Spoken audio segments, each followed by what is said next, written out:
অন্তরঙ্গ আলোচনা মাননীয় শ্যাম বন্দ্যোপাধ্যায়ের সাথে, যিনি 5 দশকেরও অধিক কাল ধরে বাংলার সংস্কৃতি পীঠে অধিষ্ঠান করছেন নিরবচ্ছিন্নভাবে।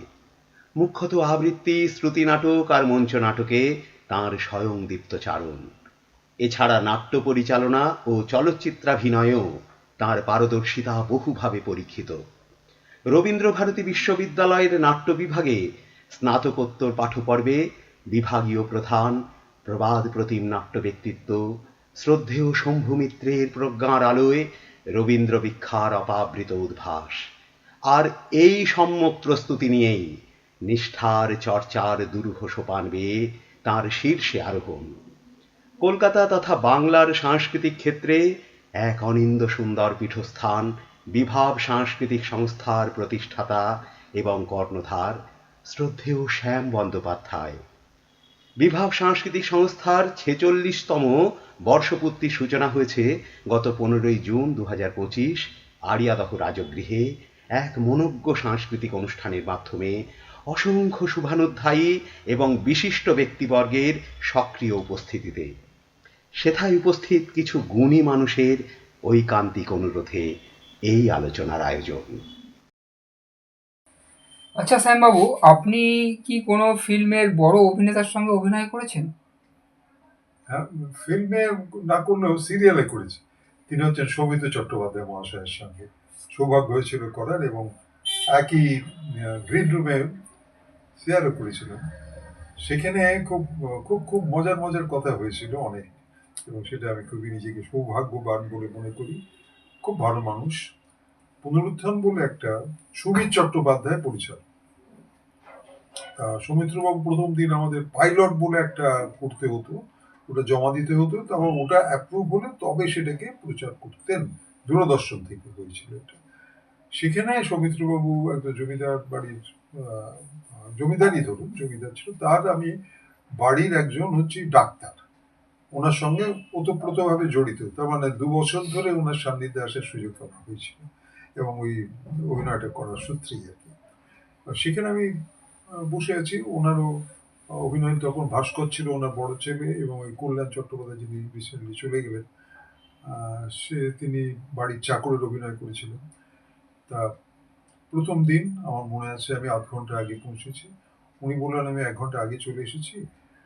আমি আচ্ছা আচ্ছা, পরিচয় হলো, কি কি চরিত্র করবেন পরিচালক পরিচয় করিয়ে দিলেন। তারপর উনি বললেন যে আমি তো ড্রেসটা করিনি। তো বল হ্যাঁ, পরিচয় বলে হ্যাঁ ড্রেস টেস্ট করে, তবে আমরা একটু পরে হবে। প্রথমে ভাস্কর, আমরা বড় ছেলে দুজন করছি, কল্যাণ চট্টোপাধ্যায় ওদের সিনটা হবে, তারপর আপনাদের ডাক্তার, উনি ডাক্তারের পাঠটা করবেন শ্যাম বন্দ্যোপাধ্যায়।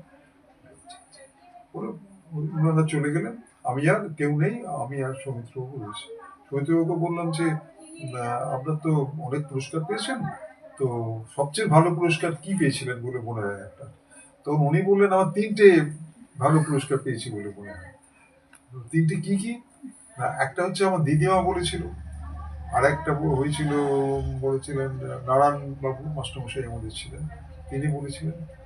আর একজন বলেছিলেন যে মানে তিনি একটুখানি ক্রিপল্ড মানুষ, তিনি যে কথা বলেছিলেন সেটা 3টে পুরস্কার পেয়েছিলেন। দিদিমা বলেছিলেন তুই ভালো অভিনেতা হবি। আমরাও বলেছিলেন তখন কলেজে পড়ি, তখন বলেছেন তুইও ভালো অভিনেতা হবি দেখছি। বা আর এক ক্রিপল্ড মানুষটি হচ্ছে নন্দনে, তখন আমাদের একটা বই যেটা তখন সিনার ছিল, তখন সিনার ওই বইটার নামটা মনে পড়ছে না, নামটা হচ্ছে হুইল চেয়ারটা আমি দেখেছি। আমি হ্যাঁ দেখেছি। ওখানে উনি এইটা শেষটা উনি ডাক্তারবাবু রোল করতেন, এইটুকু ওনার ঠিক ছিল, বাদ বাকি প্যারালাইজ হয়েছিল। তখন উনি হুইল চেয়ারে করে সবকিছু ডাক্তারি করতেন। এবার উনি নন্দনে দেখতে গিয়ে একজন এলেন প্রতিবন্ধী ভদ্রলোক এসে বলছেন যে আপনি প্রতিবন্ধী নন? না, আমি তো অভিনয় করলাম। এই আমার বিরাট, এই 3টে পুরস্কার আমার কাছে সবচেয়ে বিরাট। আমি শুনে অবাক হয়ে গেলাম। আমি আপনার সঙ্গে আগে পরিচয় হয়নি, কিন্তু আপনাকে তো জানি আপনি ভালো আবৃত্তি করতেন, আমিও আবৃত্তি করি আর কি, একটা দেবো শোনান না? তা আমি শোনালাম একটি কবিতা, উনি শুনলেন চুপ করে, বলবো এখন তো দেখছি আপনার স্মৃতিশক্তি খুব প্রখর ইত্যাদি। তারপরে অন্যান্য গল্প খুব উনি আড্ডা মারতে খুব ভালোবাসতেন। স্ক্রিপ্টটার আগে, স্ক্রিপ্ট পাবার আগে আর কি, স্ক্রিপ্ট যখন এলো না তখন লেখা হতো হতো অনেক সময় লেখাটা হতো না, সেই ফাঁকে উনি নানা রকম গল্প বলতেন, খুব ভালো লাগতো শুনতে, ভালো ভালো লাগতো। যে স্ক্রিপ্ট এসে গেল উনি অন্য মানুষ, একেবারে অন্য মানুষ, ওই চরিত্রের ভেতর চলে যেতেন, একেবারে খুব ডিসিপ্লিন ম্যান। এবার একটু বলে নিতাম, একটু বুলেট করে নিয়ে বুলেট টলে নিলাম, নিয়ে তারপর আমরা সব দিলাম। তা যাই হোক, এটা আর ভালো পরিচালক আমার লেগেছে সিরিয়ালে। প্রথমে যশোবন্ত সিদ্ধার মহাশয়কে আমার অনেক নমস্কার জানাতে হয়, কিন্তু প্রথম উনি আমাকে সুযোগ দিয়েছিলেন। সেই সময় বলে একটা সিরিয়াল হয়েছিল, সেখানে আমি ডেভিড হেয়ারের ভূমিকা অভিনয় করেছিলাম, বেশ মনে আছে আমার। এবং সেটা প্রথম। তারপরে ওখানেই ছিল তখন দেবাংশু সেনগুপ্ত, দুর্দর্শ পরিচালক আমার কাছে লেগেছে, সবচেয়ে ভালো পরিচালনা করেছিলাম। এবং ওর সব বইতে, আপনি যে কটা বই বলতে সিরিয়ালের কথা বলছি, সিরিয়ালে আমাকে উনি সুযোগ দিতেন, সব সিরিয়ালে।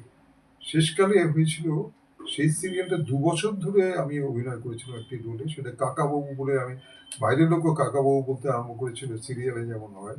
এটা আমি দেবাংশু সেটা রোল দিয়েছিল, বনিশিখা বলে একটা মানে মেগা সিরিয়াল হয়েছিল।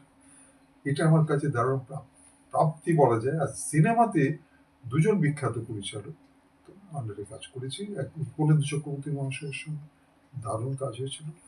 আর তরুণ মজুমদার, যদিও তরুণ মজুমদারের সঙ্গে যে কাজটা করেছিলাম সেটা দুর্গেশ নন্দিনীর মেগা সিরিয়াল, কিন্তু উনি পুরোপুরি ফিল্মের মতনই তৈরি করেছিলেন বলেই আমি ওনাকে ফিল্ম ডিরেক্টর হিসেবে বলছি আর কি।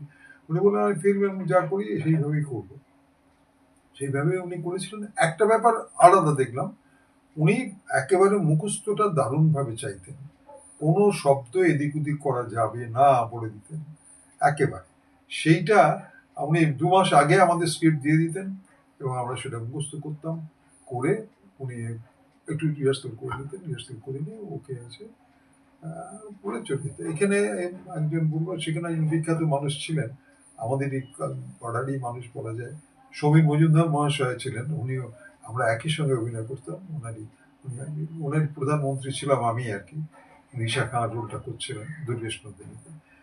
যাই হোক, এইটাই আর কি বলা যায়, ভালো পরিচালকের আন্ডারে ভালো অভিনেতার সঙ্গে কাজ করা।